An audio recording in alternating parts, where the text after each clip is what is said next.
এমন একটা অদ্ভুত কোম্পানিকে নিয়ে কথা বলতে চলেছি। কোম্পানিটা কিন্তু অদ্ভুত একটা সেক্টরের, যাকে বলে ইএমএস সেক্টর। যখন একটা সেমিকন্ডাক্টর চিপ ডিজাইন হলো, সেই ডিজাইন হওয়া পার্টিকুলার সেই চিপটাকে একটা জায়গায় একটা ইমপ্ল্যান্ট করা দরকার। এই ইমপ্ল্যান্টেশনের পরে সেই ইমপ্ল্যান্টটা হচ্ছে প্রিন্টেড সার্কিট বোর্ডের মধ্যে। এই প্রিন্টেড সার্কিট বোর্ড সর্বত্র কাজে লাগছে। একটা ইলেকট্রনিক ভেহিকেলসে প্রিন্টেড সার্কিট বোর্ড লাগছে, 4 wheeler, 3 or 2 wheeler. Same way একটা স্মার্ট টিভিতে লাগছে। সেম ওয়ে সেই particular printed circuit board design, LED visual display unit, সমস্ত কিছু কিন্তু ডিজাইন, সমস্ত কিছু কিন্তু কাজে লাগছে একটা দুর্দান্তভাবে। আগামী ভবিষ্যৎ একটা বড় লেভেলে আসছে। সেই পার্টিকুলার একটা কোম্পানির কথা বলবো। কোম্পানিটা মাল্টিব্যাগার রিটার্ন 5 বছরে দিয়েছে, অথচ 1 বছরে 50% ডিসকাউন্ট আছে। সবকিছু বলার আগে, this videos only for educational purpose, no buy or sell recommendation, past return can't guarantee future performance. Before investing please consult yourself or your advisor. এমন একটা সেক্টরের কথা বলতে চলেছি যে সেক্টরটা কিন্তু ইমার্জিং সেক্টর, অর্থাৎ ভবিষ্যতে সেক্টরটার একটা দুর্দান্ত রিটার্ন আসার সম্ভাবনা রয়েছে। গোটা সেক্টর জুড়েই ফাটাফাটি অবস্থা।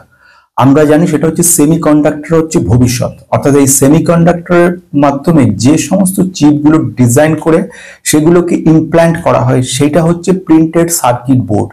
অর্থাৎ যার মধ্যে টোটালি সমস্ত চিপগুলোকে, মানে ইন্টিগ্রেটেড সার্কিট যেগুলো, যাকে বলা হয় আইসি, সেই সমস্ত চিপগুলোকে কিন্তু ইমপ্লিমেন্ট করা হয়, যা ইমপ্ল্যান্ট করা হয়, সেই যে গোটা ব্যাপারটা, এটাকে বলা হয় প্রিন্টেড সার্কিট বোর্ড। এই যে ব্যাপার, মানে ইএমএস সেক্টরকে নিয়ে আমি কথা বলতে চলেছি, ইলেকট্রনিক্যাল ম্যানুফ্যাকচারিং সার্ভিসেস। এই ইএমএস এর মধ্যে খুব গুরুত্বপূর্ণ যে পার্টিকুলার স্টকটাকে নিয়ে আজকে আলোচনা করব, এই স্টকটা এবং এই রিলেটেড গোটা ব্যাপারটা, অর্থাৎ এর মধ্যে পড়ছে এলইডি যে সমস্ত ডিসপ্লেগুলো, ভিডিও ডিসপ্লেগুলো পড়ছে, মডার্ন যে সমস্ত ডিসপ্লেগুলো পড়ছে, এলইডি ছাড়াও আদার যে ইলেকট্রনিক পেরিফেরালগুলো পড়ছে, সমস্তগুলো তৈরি করছে কিন্তু কোম্পানিটা একটা মাল্টি ব্যাগার কোম্পানি, অর্থাৎ কয়েক হাজার% রিটার্ন দিয়েছে। অথচ কোম্পানিটা আমরা দেখতে পাচ্ছি বিগত 1 বছর ধরে, প্রায় 1.5 বছর ধরে কন্টিনিউ ডাউন হতে চলেছে। কোম্পানি এখন 50% ডিসকাউন্টে পাওয়া যাচ্ছে। বোঝা গেছে? প্রশ্নটা কিন্তু এটা নয় যে 50% ডিসকাউন্ট, প্রশ্নটা আসছে 1 নম্বর বিজনেস। যদি বিজনেস ভালো থাকে তাহলে ডিসকাউন্টটা একটা বিরাট বড় সুযোগ। কিন্তু যদি বিজনেস ভালো না থাকে, অর্থাৎ কোম্পানির বেসলেস কোম্পানি, তাহলে পর কিন্তু মুশকিল। এখানে আরো কিছু কথা বলার রয়েছে, সমস্ত কিছু কোম্পানি সম্পর্কে, কোম্পানি ফান্ডামেন্টাল সম্পর্কে, পার্টিকুলার সেক্টরটা কেন দুর্দান্ত জায়গায় যেতে চলেছে, এবং এই পার্টিকুলার কোম্পানির পজিটিভ নেগেটিভ বেশ কিছু অর্ডার এসছে রেলওয়ে কর্তৃপক্ষের তরফ থেকে, সেগুলো সবকিছু নিয়ে বলার আগে আমি সৌম্য ভাই স্বাগত জানাচ্ছি টেক ইনভেস্টরের পক্ষ থেকে। নতুনরা সাবস্ক্রাইব করে রাখবেন, পুরোনোদের অজস্র লাইক কমেন্ট শেয়ার মুক্ত করে আমাকে। বক্তব্য হচ্ছে এটা, এই ধরনের বিভিন্ন ইনফরমেশন গুলো কিন্তু এই চ্যানেলে সব সময়তে পাওয়া যাবে। এছাড়া আমার একটা হিন্দি চ্যানেল অবশ্যই রয়েছে, সেই চ্যানেলেও যারা দেখেছেন সেখানেও বেশ কিছু আপডেটেড নিউজ এবং এটসেট্রা সবকিছু নিয়ে কিন্তু আমি আসি। সবচেয়ে গুরুত্বপূর্ণ যে বিষয়টা নিয়ে এখন চটপট চলে আসছে সেটা হচ্ছে ইএমএস, অর্থাৎ ইলেকট্রনিক ম্যানুফ্যাকচারিং সার্ভিসেস। এই ইএমএসটা হচ্ছে এমনই একটা সেক্টর, যে সেক্টরটা একদিকে আর্টিফিশিয়াল ইন্টেলিজেন্স, উল্টো দিকে সেমিকন্ডাক্টর, একদিকে এলইডি ক্রিস্টাল যে সমস্ত ডিসপ্লেগুলো সেগুলো তৈরি করা, প্লাজমা ডিসপ্লে তৈরি করা, তার যে প্রিন্টেড সার্কিট বোর্ড সেগুলো কাজ করা, কমিউনিকেশন প্রোডাক্ট যেগুলো সেগুলো তৈরি করে কোম্পানিটা, রেলওয়ে যেসব সিগন্যালিং গুলো হয় সেসব সিগন্যালিং গুলো তৈরি করা, অটো সিগন্যালিং সিস্টেম করা, এই কাজ করে কোম্পানিটা। কোম্পানি প্রেজেন্টলি একটা প্রায় 1.73 crore এর একটা বড় অর্ডার পেয়েছে। এই অর্ডারটা কিন্তু কোম্পানিটাকে আরো বড় সমৃদ্ধ করবে। কোম্পানিটা করতে গেছে রেলওয়ের মধ্যে একটা সাউথ সেন্ট্রাল রেলওয়ে একটা রয়েছে, তার একটা ব্যাপার রয়েছে, এবং রেলওয়ে এদের যে ডিমান্ড রয়েছে সেটা হচ্ছে কোচ গাইডেন্স বোর্ড একটা তৈরি হয়, সেই বোর্ড তৈরি করে দিচ্ছে এরা, প্রচুর স্টেশনে তৈরি করবে। সেকেন্ড কাজ হচ্ছে সেটা হচ্ছে পুরোনো যে সলিড স্টেট যে প্ল্যাটফর্ম অ্যানাউন্সমেন্ট যে সিস্টেম ছিল, নোটিফিকেশন, সেগুলোকে পুরোপুরি চেঞ্জ করছে এরা। সেকেন্ড ব্যাপারও লেটার অফ অ্যাকসেপ্টেন্স বলা হয়, LOA, সেটার কাজও করছে নর্দার্ন রেলওয়েতেও কিন্তু বেশ কিছু কাজ রয়েছে, এই কাজটা এরা করছে। Total amount 1.73। তাহলে একটা ব্যাপার ক্লিয়ার হচ্ছে, সেটা হচ্ছে এটা ইএমএস সেক্টরে কাজ করে। সেকেন্ড ব্যাপার, বিজনেসটা বোঝো। আমি কিন্তু বারবার একটা কথা বলি, প্রতিবার একটা স্টকের নাম জেনে কিচ্ছু হবে না। যারা বহু বছর ধরে আছো আমার সঙ্গে তারা জানো যে শুধু একটা স্টকের নাম, আমি 100 স্টকের নাম ঠিক এখানে বসে বসে বলে দেবো, 100 পাক্কা। কিন্তু আমি এটাও গ্যারান্টি দিয়ে বলে দেবো যে একটিতেও তুমি প্রফিট করতে পারবে না, কারণ স্টকগুলোর বিজনেসটা যদি না বোঝো, শুধু অন্ধের মতো কিনে গেলাম। এর আগেও আমি বলেছিলাম, ভিডিওটা দেখে নেবে, সেখানে আমার এক আত্মীয়কেও ঠিক এইভাবে আমি শুধু স্টকের নাম বলেছিলাম, যার ফলে সে কিন্তু অনেক টাকা লসে বেরিয়ে গেছিল। বিজনেসটা বোঝো। প্রতিটা ভিডিওতে একটা কথা বলি, একঘেয়ে শব্দ, কিন্তু তবুও এখনো দেখি মানুষ প্রথমে জিজ্ঞেস করে স্টকটার নাম কি। আরে বিজনেস যদি ঠিক থাকে, স্টক বুঝতে কতক্ষণ? স্টকের নাম দেখো। যেটা সবচেয়ে গুরুত্বপূর্ণ তোমাদের কাছে মনে হচ্ছে, mic electronic, MIC electronics limited. কোম্পানিটা মাল্টিব্যাগার কোম্পানি, মানে যদি হাজার % দিয়েছে, 5 বছরের রিটার্ন আনবিলিভেবল, অথচ 50% মতো কিন্তু কারেক্টেড হয়ে গেছে কোম্পানিটা। এবার আসি কোম্পানিটা কি কি কাজ করে, ক্লায়েন্ট কে কে রয়েছে, ক্লায়েন্টটা বোঝো। ক্লায়েন্টটা কিন্তু গুরুত্বপূর্ণ। একদম নাম শুনলাম, জাম্প করে বেরিয়ে গেলাম, নো। নিজের সুবিধা, আমার কিচ্ছু নেই, আমার এখানে কোনো নেই, আমি নিজে কাজ করি, অফিস করে, নিজের সম্পূর্ণ ব্যস্ত জগতের মধ্যে থেকে হার্ডলি নিট 15-20 সময় কি আধ ঘন্টা সময় দুটো ভাগে, দুটো চ্যানেলে কিছুটা কিছুটা করে সময় দিই। আমার এখানে লাভ নেই, আমি নিজে ইনভেস্টেড, সেটা বলে রাখা দরকার। সব থেকে বড় ইম্পর্টেন্ট পয়েন্ট, ইমিডিয়েট যে ব্যাপারগুলো, সেটা হচ্ছে কি কি কাজ করে। এলইডির উপর কাজ করছে, ভিডিও ডিসপ্লের উপর কাজ করছে। কোম্পানিটা কি করছে, প্রিন্টেড সার্কিট বোর্ডের উপর কাজ করছে, টেলিকমিউনিকেশন প্রোডাক্ট তৈরি করছে, কোম্পানিটা মেডিকেল অ্যাপ্লায়েন্সেস তৈরি করছে, অটোমোটিভ মানে ইভি সিস্টেমের বেশ কিছু ব্রেক এটসেট্রা গুলো কাজ কিন্তু করছে। টোটালি ইলেকট্রনিক ইনস্ট্রুমেন্টের উপর কাজকর্ম করা। কোম্পানির রেলওয়ে সেক্টরে বড় বড় ক্লায়েন্ট রয়েছে, IRCTC কিন্তু এদের ক্লায়েন্ট রয়েছে। এছাড়া স্টেট ব্যাংক অফ ইন্ডিয়াদের ক্লায়েন্ট রয়েছে, রিজার্ভ ব্যাংক অফ ইন্ডিয়াদের ক্লায়েন্ট রয়েছে, লার্সেন অ্যান্ড টুব্রো এদের ক্লায়েন্ট রয়েছে, ভারত ডাইনামিক লিমিটেড এদের ক্লায়েন্ট রয়েছে, এছাড়া রয়েছে কোল ইন্ডিয়াদের ক্লায়েন্ট রয়েছে।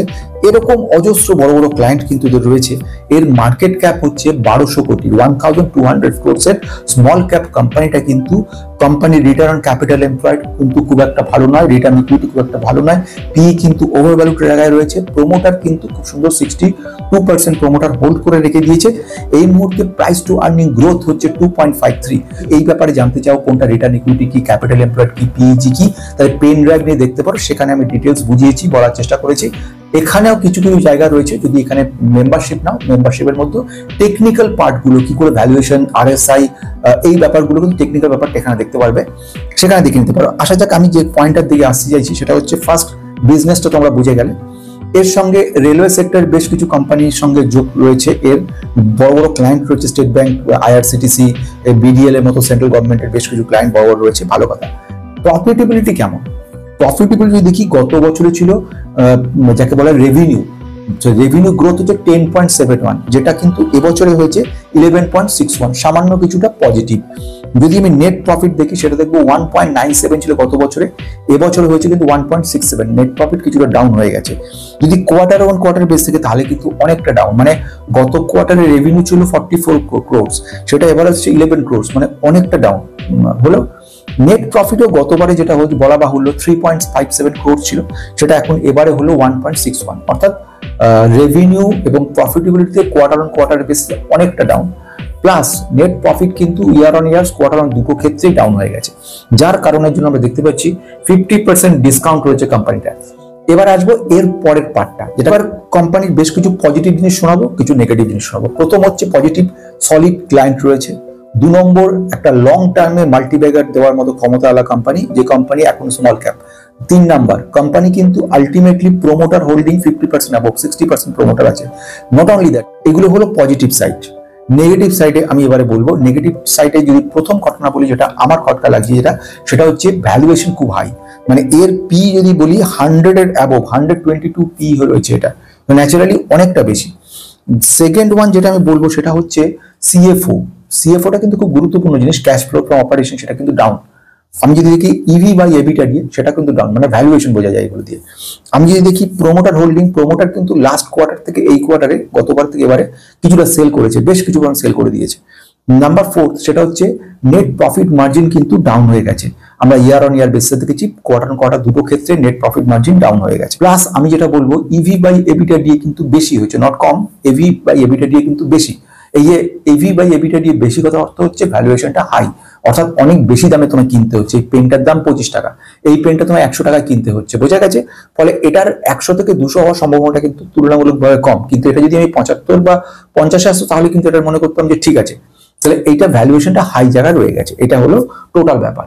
এবার আসা যাক ফাইনাল জায়গাতে। ফাইনাল জায়গা হচ্ছে এমনই রিস্কি স্টকের কথা এটা বললাম, যে স্টকটা কিন্তু নেবার আগে নিজে বারবার রিসার্চ করে দেখে তবে এই স্টকটা নেবে।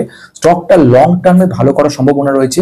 একদিকে যেরকম আর্টিফিশিয়াল ইন্টেলিজেন্স, সেমিকন্ডাক্টর রিলেটেড সমস্ত ইলেকট্রনিক ইনস্ট্রুমেন্ট সেগুলো তৈরি করা, সেগুলো চিপ ডিজাইন করা, সেগুলোকে ইমপ্ল্যান্ট করা, সমস্ত কিছু কাজ কিন্তু কোম্পানিটা করছে।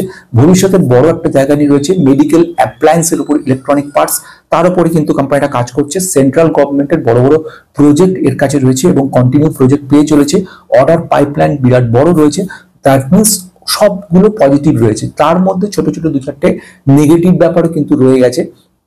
নেট প্রফিট শর্ট রান এবং লং রানে আমরা দেখছি খুব বেশি নেট প্রফিট হয়নি, স্মল ক্যাপের যে ব্যাপারটা রয়েছে। দ্বিতীয় ব্যাপার সেটা হচ্ছে কিন্তু প্রোমোটার কিছুটা হলেও সেল করছে, এটাও কিন্তু একটু চিন্তা করছে।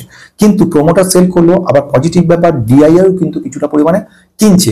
এই সবগুলো ব্যাপার কিন্তু একসঙ্গে যদি যোগ করা যায়, একটা আনবিলিভেবল অপরচুনিটি ক্রিয়েট করছে একটা পার্টিকুলার কোম্পানি, যে কোম্পানিটা কিন্তু ফিউচারে একটা মাল্টিব্যাগার ক্যাপাবিলিটি রয়েছে, অর্থাৎ ফিউচার পোটেনশিয়াল ক্যাপাবিলিটি কিন্তু হিউজ রয়েছে। এমনই একটা কোম্পানিকে নিয়ে আজকে বললাম। আবার নেক্সট দেখা হবে।